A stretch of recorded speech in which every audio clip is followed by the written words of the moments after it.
Hello and welcome to Master Your Mindset with your host, Isis Foster. This is the place to be for anyone who is on a personal development journey.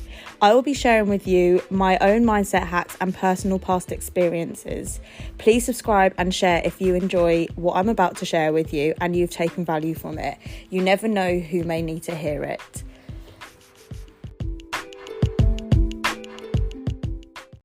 Hey girlies, and welcome back to the first episode of 2024. I am your host, Isis Foster, and I am so excited to take you on this personal development journey with myself this year. So at the beginning of every year, so many of us have resolutions that we want to hit. So many of us have goals and visions of things that we want this year to look like for ourselves. And going into the year, I've always believed there are two types of people. There are people who hit those January blues after having weeks and weeks of celebrations over Christmas with friends and family, social events, everything. And then there are those people that have taken that time to rest and they have got all of the energy ready to hit this year running. So this podcast is actually for those who have got the January blues bad. Because I'll be completely honest with you, as routine based as I am and as prepared as I like to be for upcoming situations, this Christmas had zero routine for me. I completely fell off the wagon. I think I went to the gym once in 3 weeks. For anyone that has been following my fitness journey, you will know that I'm in the gym at least 3 times a week. So it's all been a bit go, go, go. And to be honest with you, I just felt really burnt out at the end of the Christmas period. I was gagging for a bit of routine and some structure back in my life. But I have put together a little plan which I'm going to be taking forward into January and hopefully throughout the rest of this year. So this is something that I want to share with all of you. If you are feeling those January blues a bit thick right now, and if you are feeling like you're in a bit of a space where you can't really kick them on your own, I really hope what I'm going to suggest to you is going to help you, because nobody wants to feel like they're completely burnt out. Nobody wants to feel like they are feeling the blues for the whole of this month, because it's just not a nice place to be in. So there are actually 6 things which I'm going to be using personally. And if you listen to any of these tips and you take them on board and you want to share them with me, or you want to have someone to hold you accountable, please feel free to tag me on social media and show me exactly what you're doing from my tips. So the first one, and I know that this happens so much in the winter months, because it literally is, especially if you have to physically go out to your workspace. It's so dark when you are leaving in the morning, and it's always so dark traveling back home. So not having that vitamin D and not having that sun on your body actually takes such a toll on you. And it's something which I know I'm going to be carrying forward. So on the first day of this year, I went to a spa. I've never gone to a spa on the 1st of January ever before. I think up until this year, I've always been really hungover on the 1st of January. I know a lot of you girlies will be able to relate to that because we all love a big celebration for New Year's Eve. But this year, I actually went to a spa. I think this was the first year I wasn't hungover. I went to a spa, and in this spa, they had this light room, and I have never seen anything like it. If you follow me on Instagram, you would have seen the pictures from this.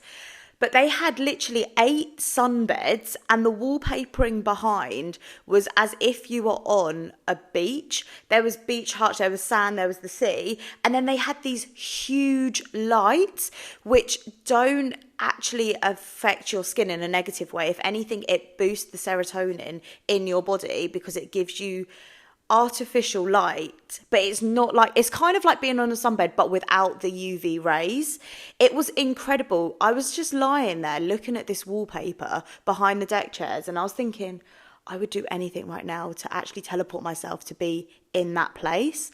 So I don't know how common these kind of rooms are in different spas around the UK, but the one I went to was in Weybridge. If you want more details, or if you're local to that area, please do let me know, and I can tell you exactly where that spa was.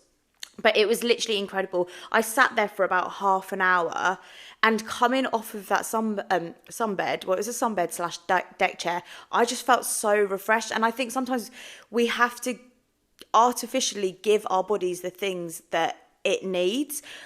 A lot of us after Christmas can't financially afford to go on holiday, or we don't have any holiday left to use with our job. So sometimes the next best thing is to take it artificially from wherever you can. So if you can get yourself into a Lightroom, please do it, because it will help you so much. Fresh air as well. So within the winter months, so many of us are just cooped up at home because it is so cold, isn't it? Like, who wants to go walk or run when it's pissing it down outside, which if you live in the UK, it will rain for basically the whole of December. So a lot of us will do events indoors.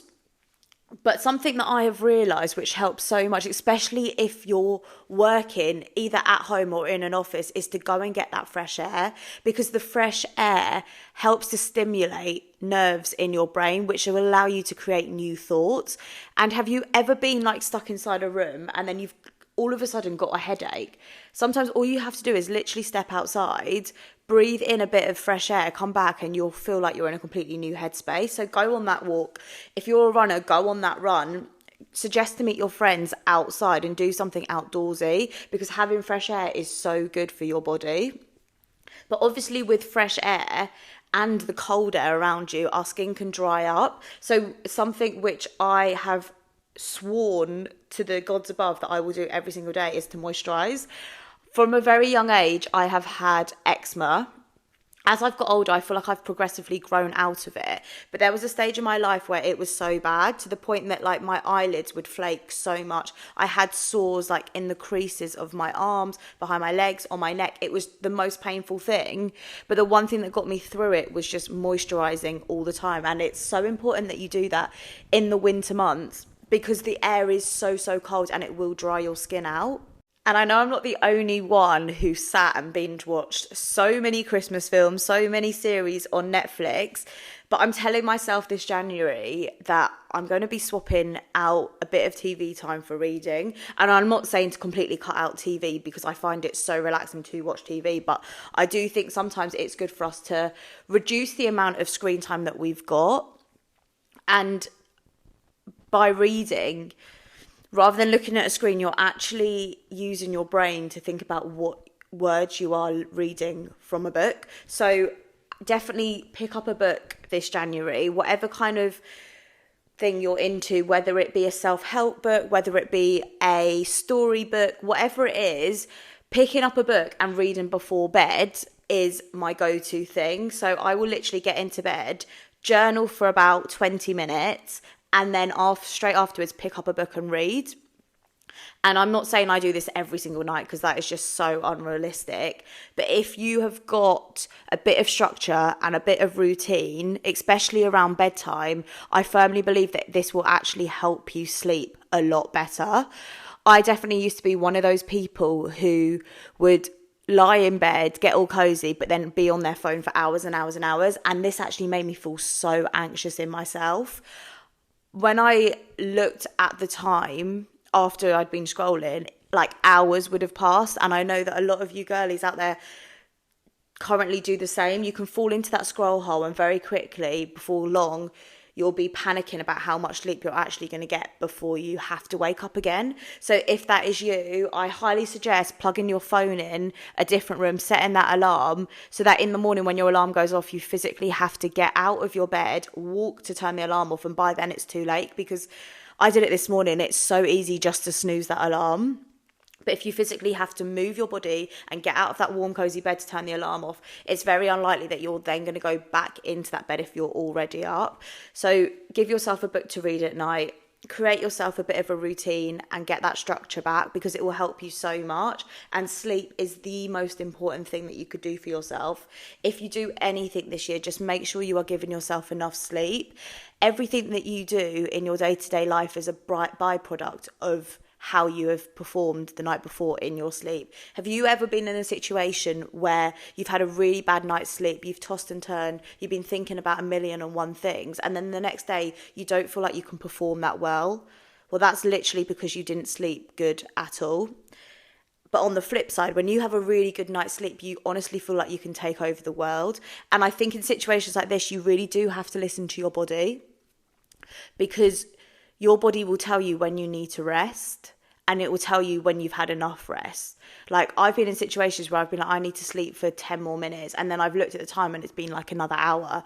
But I firmly believe that that's exactly what my body needed. So you need to listen to your body in times of rest, because it will tell you exactly what you need. Something that also affects your sleep is caffeine. If you are a heavy caffeine drinker, this could be coffees, it could be Coke, like Diet Coke, Coca-Cola, any sort of drink that has caffeine in it.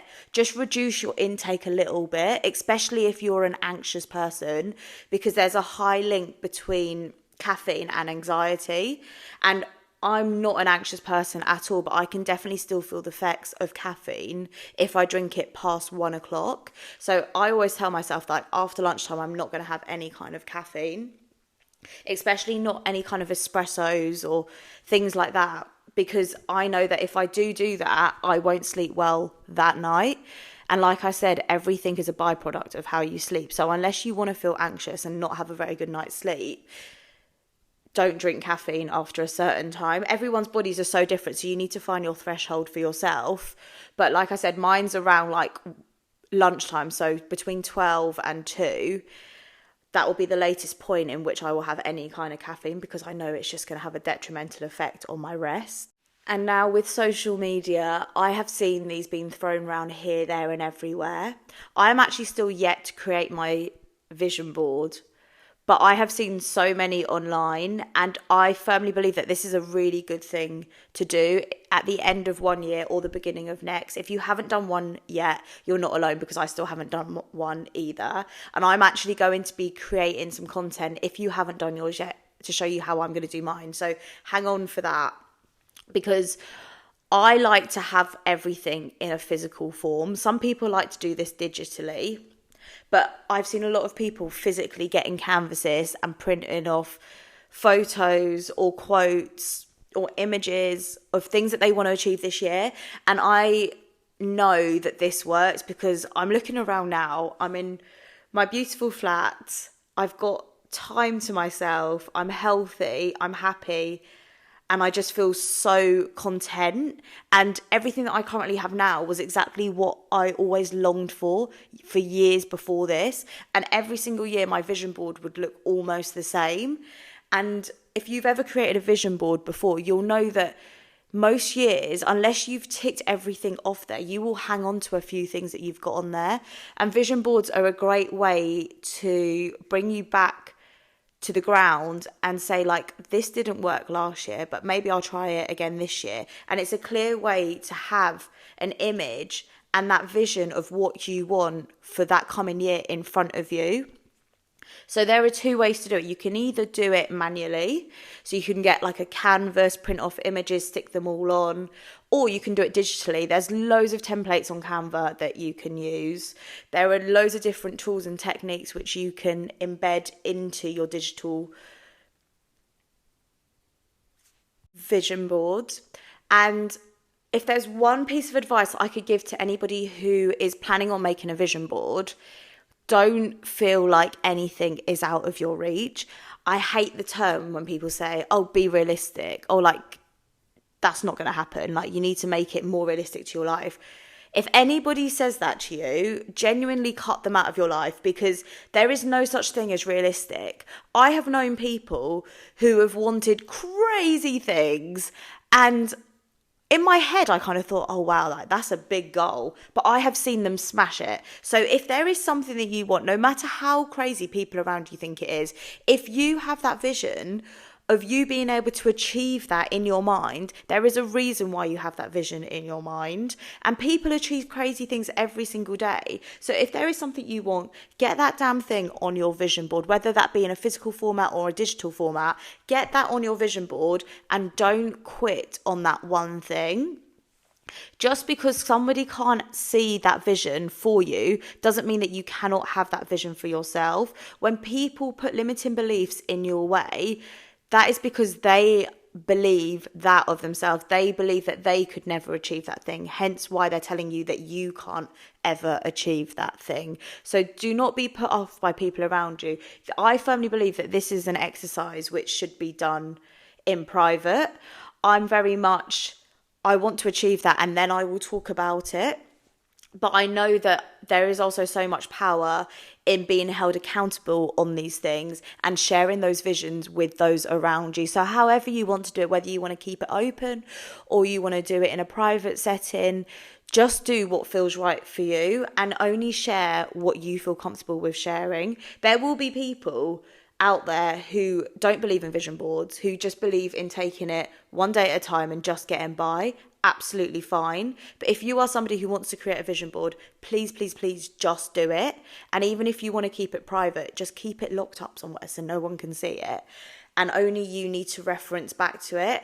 I firmly believe that it is so helpful in the harder days. Like, we are all going to have days where we struggle throughout this year. And it's in those days that you need to look back at your vision board, because there's days where I've reflected back on previous year's vision boards and I've ticked off so many things, which when I created the vision board, I never thought I would actually achieve. So it's a good reminder of how far you've come to have a vision board to look back on. And just to round up this podcast, I know there's a lot of people who will be going back to work this week. And I know that having such a long period of time off where you have been socialising, you've been drinking and eating more than you normally would, you've just been having a really good time, which is what life is all about. First of all, I just want to say that I don't want anyone to feel guilty for doing any of those things, because we are all entitled to having fun. We're entitled to making memories with our loved ones. And that is actually what Christmas is all about. It's designed to bring everyone together and just to be able to relax and have a break from the day-to-day life that we all live. So if you've done all those things and you are feeling like the January blues are coming in thick and strong right now, I promise you that you are stronger than those January blues. It's just going to take a little bit of time to get yourself through them.